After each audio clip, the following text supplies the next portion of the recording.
Hello दोस्तों, नमस्कार, वंदे मातरम, जय हिंद। मैं गणेश स्वागत करता हूं आपके प्यारे परिवार सॉल्यूशन विद गणेश में। तो तैयारी कैसी चल रही है साथी?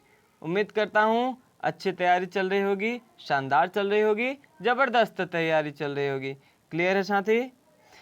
तो बताएंगे कल की क्लास में हम लोगों ने क्या पढ़ लिया था।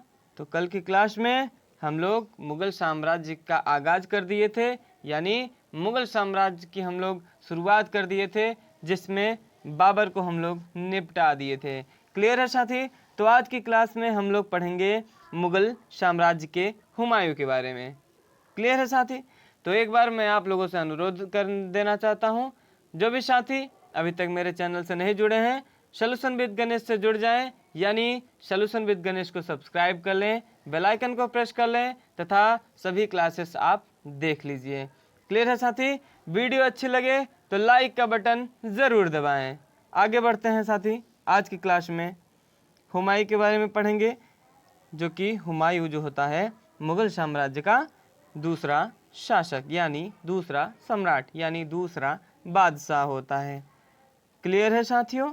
आज आगे बढ़ते हैं आज की क्लास में। हुमायूं को हम लोग आज पढ़ेंगे। हुमायूं का अर्थ होता है भाग्यशाली। क्या होता है? भाग्यशाली होता है। इसने 2 बार शासन किया। हुमायूं जो था, इसने 2 बार शासन किया। कब कब किया? तो यह पहला शासन करता है आपका 1530 से 1540 ईस्वी तक, और दूसरा शासन करता है 1555 ईस्वी से 1556 ईस्वी तक। क्लियर है? तो साथ ही आपके मन में एक सवाल जरूर आ रहा होगा, यह जो 1530 से 1540 तक यह शासन किया, ये तो ठीक, 1555 से 1556 ईस्वी तक यह शासन किया, ये भी ठीक, लेकिन ये 1540 तथा 1555 के बीच का जो काल रहा, यानी 1540 से 1555 के जो टाइम पीरियड रहा, उसमें किसने शासन किया? तो साथी मैं आपको बता देना चाहता हूँ कि इस दौरान इसमें शासन किया शेर शाह सूरी। शेर शाह सूरी। क्लियर है साथी? आगे बढ़ते हैं। इसका पूरा नाम जो था, यानी हुमायूं का जो पूरा नाम था, वह था नासिरुद्दीन हुमायूं। नासिरुद्दीन हुमायूं था। क्लियर है साथी? हुमायूं ने 1532 ईस्वी में देवरा का युद्ध लड़ा। यह 1532 ईस्वी में देवरा का युद्ध लड़ता है, और यह युद्ध किसके किसके बीच होता है? तो आप जानेंगे कि यह युद्ध हुमायूं तथा अफगान के बीच होता है। किनके किनके बीच होता है साथी? तो हुमायूं तथा अफगान के बीच होता है, और इस युद्ध में हुमायूं की विजय हो जाती है। इसमें हुमायूं की विजय हो जाती है। क्लियर है साथी? तो आगे बढ़ते हैं। उम्मीद करता हूँ आप लोगों को क्लास अच्छी लग रही होगी। साथ ही लाइक का बटन दबाना ना भूलें, ताकि हमको भी उत्साह मिले और हम भी आप लोगों को ज़बरदस्त रूप से तैयारी कराएं। क्लियर है साथी? आगे बढ़ते हैं आज की क्लास में। हुमायूं ने 1532 ईस्वी में ही हुमायूं ने 1532 ईस्वी में ही चुनार का युद्ध भी लड़ता है। चुनार का युद्ध लड़ा। यह युद्ध जो हुआ, वह हुआ हुमायूं तथा शेर खां के बीच। हुमायूं तथा शेर खां के बीच यह युद्ध होता है। कौन सा युद्ध? चुनार का युद्ध। साथ ही ये एग्जाम में आपके पूछा जाता है। जितने भी युद्ध मैं आपको पढ़ा रहा हूँ, ये सभी के सभी युद्ध आपके एग्जाम में टपकते हैं। इस बात को आप याद रखिएगा। इस युद्ध में जो चुनार का युद्ध होता है, इसमें जो होता है, यह शेर खां ना, ये हारता नहीं है। यह हारता नहीं है, बल्कि इसमें दोनों की संधि हो जाती है। इसमें दोनों की संधि हो जाती है। लेकिन इतना ही नहीं, हुमायूं एक काम करता है। क्या करता है? चुनार के युद्ध में हुमायूं शेर खां के बेटे कुतुब खां को गिरवी रख लेता है। क्या रख लेता है? गिरवी रख लेता है साथी। यह एक ऐसा बादशाह था जिसने अवसर का लाभ कभी नहीं उठा पाया। आपसे पूछेगा एग्जाम में, क्या आपसे पूछेगा अवसर का लाभ कभी न उठाने वाला शासक कौन रहा, या फिर पूछेगा अवसर का लाभ कभी न उठा सकने वाला बादशाह कौन था, तो आप कहेंगे भैया यह था हुमायूं। कौन था? हुमायूं था। हुमायूं जो था यह बंगाल का बादशाह था। हुमायूं बंगाल का बादशाह था तथा शेर खान जो था, जो ये युद्ध हुआ था चुनार का, ये आप जान लीजिए बंगाल का बादशाह कौन था, तो हुमायूं था। और शेर खान जो था वह बिहार का राजा था, यानी बिहार का शासक था। इन दोनों के बीच फिर से एक युद्ध हो जाता है। इन दोनों के बीच फिर से एक युद्ध हो जाता है, चौसा का युद्ध। इस युद्ध का नाम क्या पड़ता है?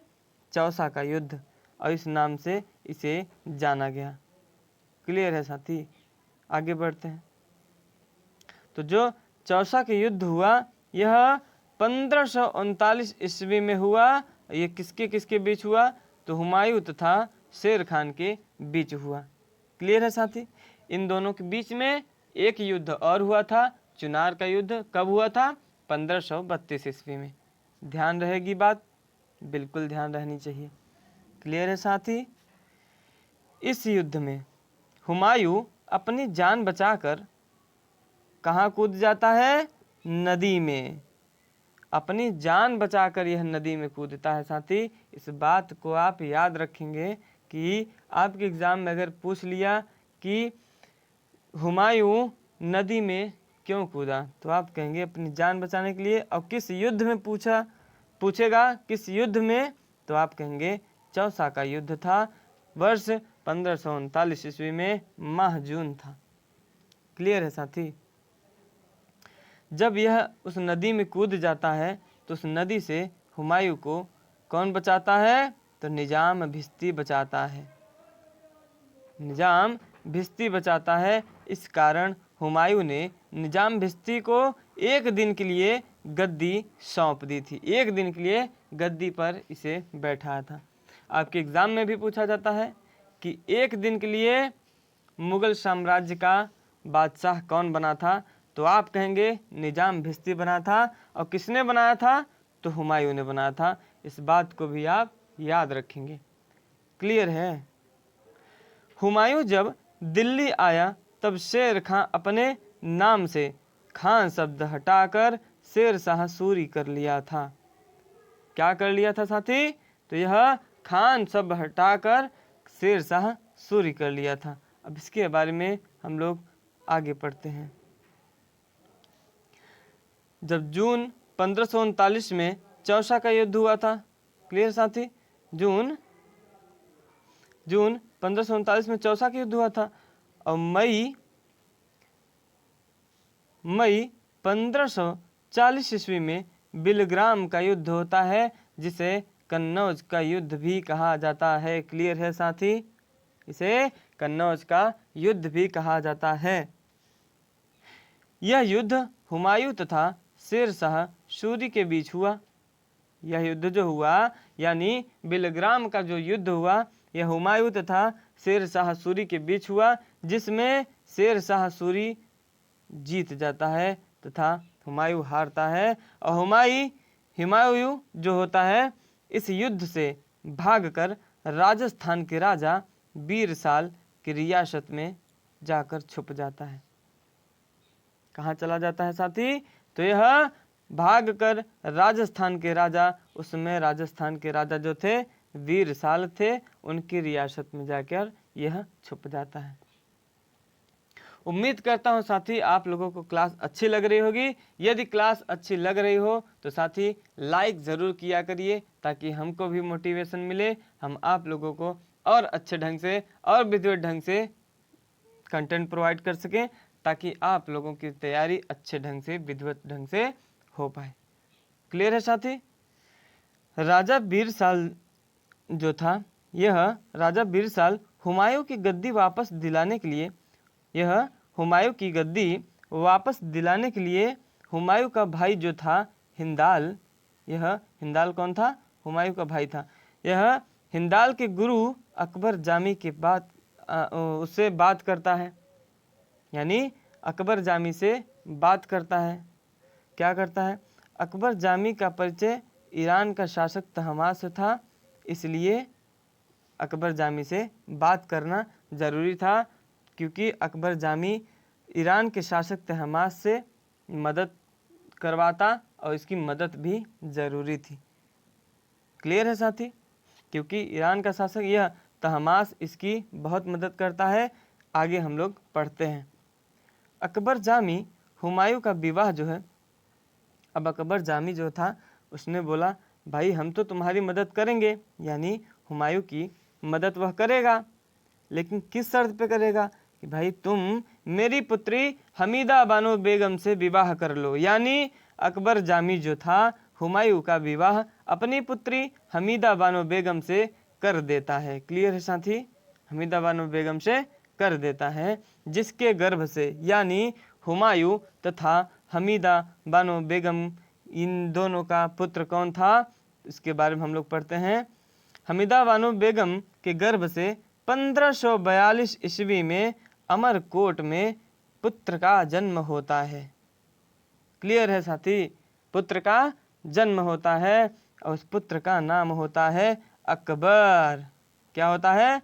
अकबर, जो कि आगे चलकर यही शासक बनता है। साथी हुमायूं का सेनापति बैरम खां था। हुमायूं का सेनापति बैरम खां था। क्लियर है? अब वर्ष 1544 ईस्वी में यह शासन चला आता है। तो 1544 ईस्वी में हुमायूं ईरान के शासक तहमास की शरण में चला जाता है।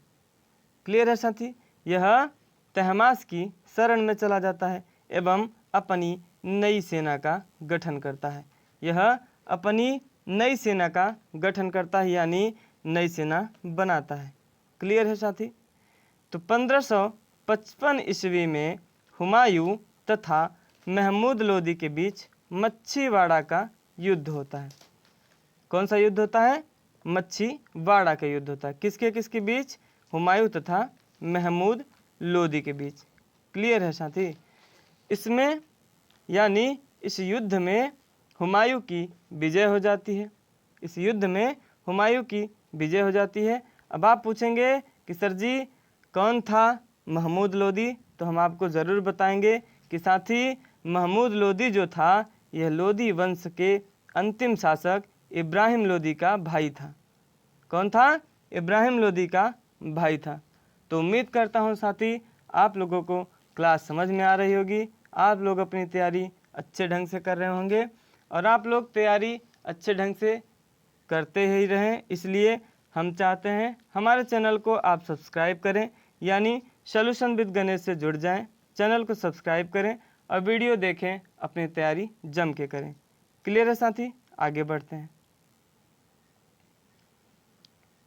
वर्ष 1555 ईस्वी में 1555 ईस्वी में हुमायूं तथा सिकंदर सूर के बीच एक युद्ध होता है और उस युद्ध का नाम होता है सरहिंद का युद्ध। क्लियर है साथी? उस युद्ध का नाम क्या पड़ा? सरहिंद का युद्ध, जिसमें हुमायूं जीत जाता है तथा सिकंदर सूर हार जाता है। क्लियर है साथी? इसमें सिकंदर सूर हार जाता है तथा हुमायूं जीत जाता है। अब कुछ इम्पॉर्टेंट फैक्ट देख लेते हैं, यानी हुमायूं के बारे में कुछ महत्वपूर्ण बातें। जैसे हुमायूं जो था यह ज्योतिष में विश्वास रखता था। यह ज्योतिष में विश्वास रखता था और इसके बारे में आप ये बात ज़रूर जानिए, यह ऐसा शासक था, यह ऐसा बादशाह था जो 7 दिन में 7 प्रकार के कपड़े पहनता था। यह साथी 7 दिन में 7 प्रकार के कपड़े पहनता था। इसकी तीसरी पॉइंट है, इसकी मकबरा जो थी 4 बाग शैली का पहला उदाहरण था। इसका जो मकबरा बना था वह 4 बाग शैली का पहला उदाहरण था। क्लियर है साथी? तो 1556 ईस्वी में अब हम लोग बढ़ते हैं हुमायूं के अंतिम काल तक, यानी वर्ष 1556 ईस्वी में दीन पनाह नामक लाइब्रेरी से, यानी यह दीन पनाह नामक लाइब्रेरी की सीढ़ियों से गिरने की वजह से इसकी मृत्यु हो जाती है। तो साथी, इसकी मृत्यु कहीं युद्ध में नहीं, कहीं नदी में नहीं, इसकी युद्ध जो होती है, इसकी युद्ध होती है सीढ़ियों से गिरने के कारण। इस बात को आप याद रखेंगे, क्योंकि आपके एग्ज़ाम में यही पूछा जाता है कि हुमायूं की मृत्यु कैसे हुई, तो उसमें ऑप्शन में आपके रहेगा कि सीढ़ियों से गिरने से। क्लियर है साथी? तो उम्मीद करता हूँ आज की क्लास आप लोगों को अच्छी लगी होगी, आप लोग अच्छे ढंग से तैयारी कर रहे होंगे। तो साथी, आज के लिए बस इतना ही। कल की क्लास में हम लोग पढ़ेंगे अकबर के बारे में। क्लियर है साथी? कल की क्लास में हम लोग अकबर के बारे में पढ़ेंगे। तो आज बस इतना ही। उम्मीद करता हूँ आप लोग अपनी तैयारी अच्छे से कर रहे होंगे। तो आज के लिए धन्यवाद। जय हिंद, वंदे मातरम।